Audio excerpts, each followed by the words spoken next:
देखिएगा ध्यान से, बहुत अच्छी तरीक़ा से आज आप लोग को त्रिभुज का हम समरूपता पढ़ाएंगे बहुत मस्त तरीक़ा से, और आप लोग समझ भी सकते हैं, बात तो ध्यान रखें। हालांकि मेरे असाइनमेंट के अकॉर्डिंग अगर हम देखें तो हम टाइप 1 में इसको रखें पूरा कॉन्सेप्ट को, ताकि हम बारीकी ढंग से डील कर सकें और इसमें एक पैसा का कोई टेंशन ना हो बॉस, तो बात तो ध्यान रखिए।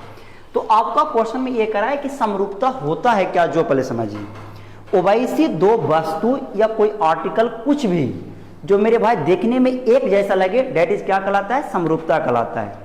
देखने में एक जैसा का मतलब ये हुआ है कि उसका शेप एक जैसा ना होना चाहिए, बराबर नहीं होना चाहिए, बड़ा और छोटा हो सकता है, समरूपता कहलाएगा, बशर्ते केवल देखने में एक जैसा लगे, डेट इज क्या कहते हैं, समरूपता कहते हैं। हम ट्रायंगल के साथ तुलना किए, कैसे कि आप लोग को मैथ में ट्रायंगल के साथ ही आता है मैक्सिमम क्वेश्चन में। यहाँ लिखा हुआ है त्रिभुज ABC समरूप है त्रिभुज PQR।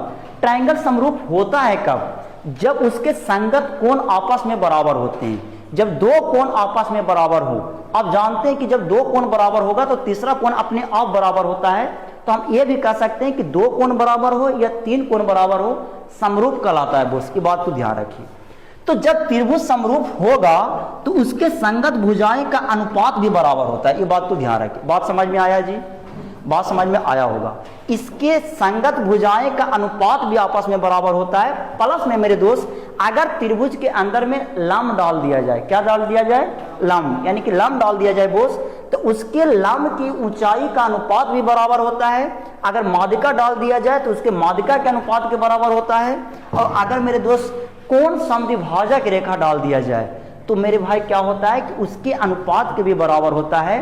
और साथ में ये भी बात को जानना जरूरी है कि उसके परिमाप के अनुपात के भी बराबर होता है, ये बात को ध्यान रखिए। बात ये आता है, थोड़ा समझो ध्यान से, अगर दोनों त्रिभुज समरूप है तो दोनों त्रिभुज का एरिया मतलब क्षेत्रफल, यहाँ कह सकते हैं कि एरिया ऑफ त्रिभुज ABC रेशियो एरिया ऑफ त्रिभुज PQR का अनुपात कब बराबर होगा, उसके संगत भुजाएं के वर्गों का अनुपात बराबर हो। मतलब ऊपर में केवल बराबर था, नीचे अगर क्षेत्रफल के साथ बराबर करेंगे तो उसके भुजा के वर्ग के साथ हमको क्या करना होगा, रेशियो निकालना होगा। बात भुजा का नहीं है, ऊंचाई कह दे, माध्यिका कह दे या कोण समद्विभाजक रेखा कह दे, सभी के वर्ग के अनुपात करेंगे बोस तो बराबर होता है, ये बात को ध्यान रखिए। तो आप समझ चुके हो बारीकी ढंग से। इस पे क्वेश्चन होता है, ढेर सारे क्वेश्चन बनेंगे। आप सोचिएगा तो बहुत सा क्वेश्चन बनेगा। हम क्वेश्चन के पीछे नहीं भागना है, हमें कॉन्सेप्ट, थ्योरी और जो हमारा ट्रिक होता है उसी के अकॉर्डिंग हम आगे बढ़ेंगे, ताकि आपको समझ में आ जाए बारीकी ढंग से। अब बाकी पूरा क्वेश्चन बन जाएगा। आज इतना ही, बाकी नेक्स्ट वीडियो में। That's all.